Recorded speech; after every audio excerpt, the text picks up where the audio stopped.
Sveiki, mani sauc Normunds Skrebelis. Es esmu SIA Cita telpa īpašnieks. Cita telpa ir virtuālās realitātes izklaides telpa, kur attiecīgi var nākt gan individuāli, gan nākt svinēt pie mums ballītes.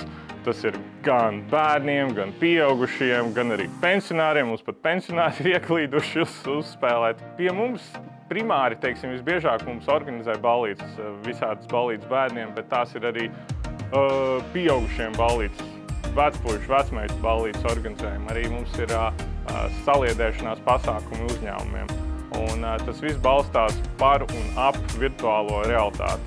Nākotnes plāni pa lielam ir tā, ka mēs, jau no pašiem pirmsākumiem zinājām, ka šis nebūs tāds milzīgs, mūžīgs projekts, jo līdzīgi kā agrāk bija šīs datoru kafejnīcas, kad varēja spēlēt visādas Counter-Strikes un visu kaut ko tam līdzīgu.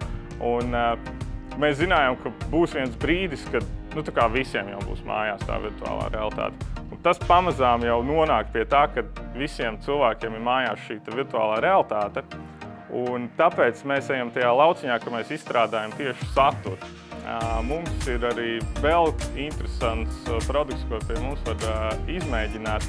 Tas ir autobraukšanas simulators virtuālajā realitātē. Mums pat ir pāris autosportisti, kas nāk pie mums trenēties uz šī simulātora. Ideja ir sekojoša, kad arī tu uzvelc virtuālās realitātes brilles, tevi sajūta, ka tu esi īstā mašīnā. Tev ir stūre, kur ir pieslēgta pie elektromotora, kas simulē īstas mašīnas darbību. Sīkāk par mums var atrast citatelpa.lv. Tur arī ir visvairāk paskaidrots par mūsu pakalpojumiem, var arī apstīties, ko mēs piedāvājam. Un jā, tiekamies!